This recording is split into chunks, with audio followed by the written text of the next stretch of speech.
florais de Bach podem ajudar quem sofre de bruxismo e terror noturno? Sem dúvida.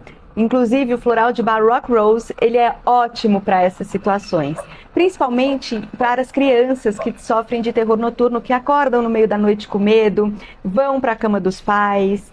Essas crianças, elas se dão muito bem com os florais de Bach.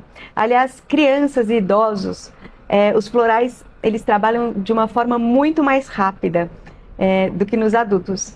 Então, se você conhece alguém que sofre de terror noturno, que tem algum problema que acorda durante a noite, saiba que o floral de Bach Rock Rose, ele é excelente para esse tipo de situação e faz com que a pessoa durma tranquilamente a noite inteira.